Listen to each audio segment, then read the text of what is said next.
struggling to navigate the market recently with all the trade wars going on, with Trump tweets, with the trade wars going back and forth between countries? The dollar jumps up, then the dollar jumps down, and ultimately you're just uncertain what to do. Let's break down everything that happened over the last 2 weeks in the market and talk about where the market could head so that you could better position yourself to extract profits from these choppy conditions. The first thing you have to understand in the economy is we got to look at jobs. How did the jobs report come out?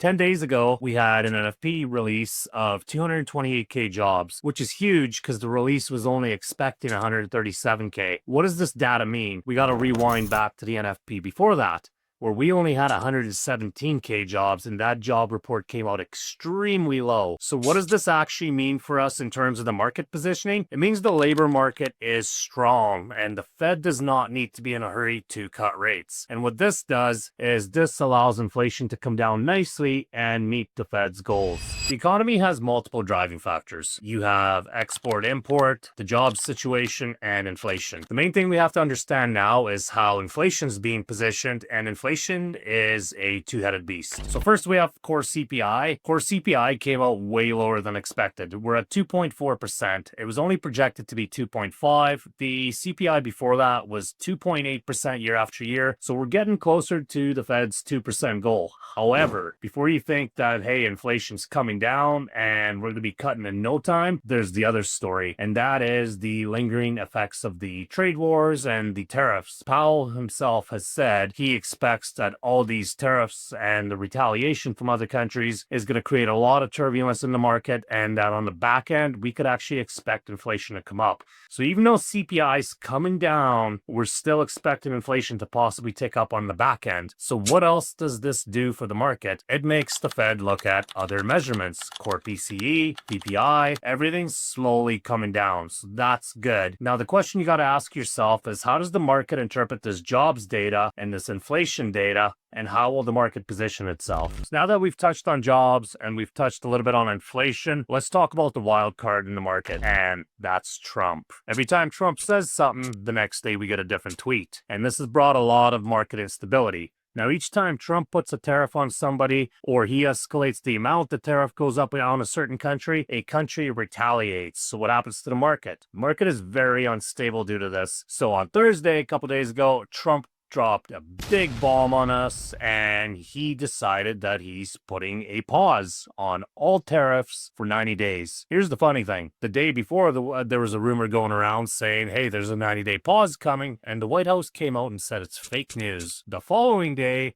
the White House came out and said, hey, it's true. We're doing a 90-day pause. What does this mean? This is market manipulation at its finest. Why are they doing it? If you look at the history of everything the USA has done, anytime they want more investment, they got to bring the price of their own dollar down. Why? It's cheaper for everyone else all over the world to buy the American dollar. Investment flows in. So Trump is playing the long game. In the short term, the US dollar is going down. In the long term, probably a year or two from now, these lagging effects are going to take effect, and all this investment is going to create a lot of jobs, and the American economy is going to boom. So short-term pain, long-term gain, and that's exactly where we're heading. So this is the current data we have as of the last 10 days. Does this mean you can marry this bias and you can absolutely expect nothing to change? Absolutely not. Why? Historically, we've seen Trump send a tweet, we've seen countries retaliate, and just because we have a 90-day pause on tariffs today doesn't mean that's going to be the case in 3 weeks from now. So what do? How do we navigate these waters? So we got to take the data as it comes in and adjust our bias. And we take this data right now, and with what we have today, we can see one thing. The US dollar is going down. Trump's driving it down by design. What does this mean for investments? It means the safe havens are going up. So you have gold's going to go up. JPY is a safe haven. CHF's a safe haven. What's a safe bet right now? Gold. For those of you trading gold, gold longs are going to be your best friend, and we're going to get into that in just a minute. All right, guys, so I want to touch on a couple of things. The first is gold. The second is going to be the DXY and the dollar. And the third, I really want to touch a little bit on risk management. By the way, if you're finding this valuable, start coming to our Sunday Zooms. Get on our email list at momentumfunding.com or get into our Discord, both of which are linked in the description. All right, so gold, clearly bullish. As we were talking, safe havens are bullish. The market's uncertain. Gold is more likely to keep climbing than any other asset right now. Why? Because the whole market's not sure if Trump's going to send another tweet tomorrow, or if China's going to retaliate with counter tariffs. Right now, if you want a good shot at making money, look at safe havens, JPY, CHF, gold. These are going to be your friends. Personally, I only trade gold, so this works out really well for me. So obviously, like I said, clearly bullish. For me, then this is the risk management part I want to touch. I actually did not even take a trade this week. In hindsight, I think I only missed one trade that fit my setup, and I missed it in the moment, which is fine. And the reason is gold on average moves anywhere from 250 to 350, sometimes 400 pips in a day.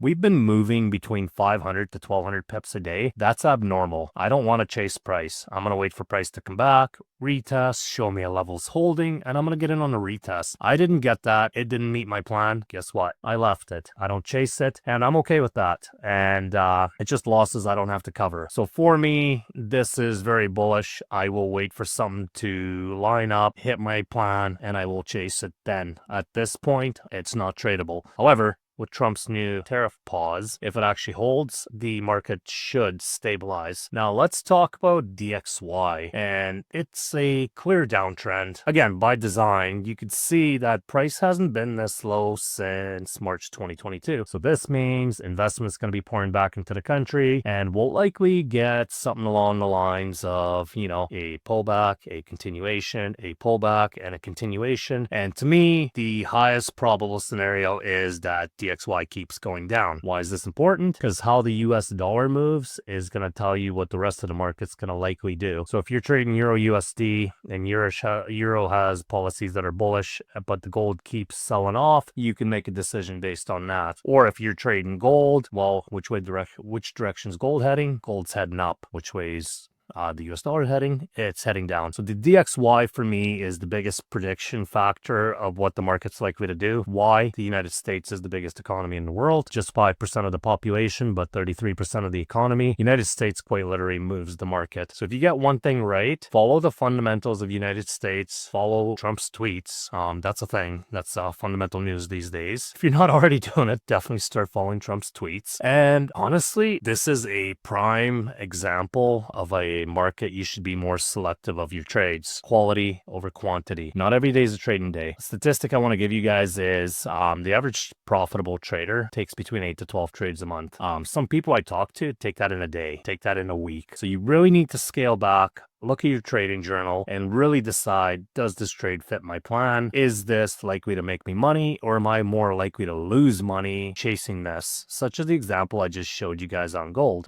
Clearly the pair is bullish, but for me, my plan didn't get met. It just kept climbing up. There was one trade I missed here that did kind of fit my plan. Obviously, I wasn't very focused or whatever the case was. So that is the only trade in the last week that fit my plan that I could have taken. But pretty much since prior to NFP, I've had no trades that fit my plan. I'm okay with that. I don't have any losses to cover. You should be too. But one thing I do want to say, guys, and this is what I'm going to leave you here with, is that if you're needing help navigating these markets, if you're wanting to get more education on fundamentals, on how the market moves, and you want to get it for free, get on Momentum Funding's email list, start joining our calls, because we're going to be giving out this value live every week on Sundays, completely free. You will never be charged. We don't even care if you buy from us. If nothing else, we're going to leave the industry with more profitable traders, and that's my way of giving back. I'm a trader. I know everything you guys are going through, and I just want to give my knowledge away for free. So I hope this video helps you guys out a little bit, and I will see you on Sunday's call.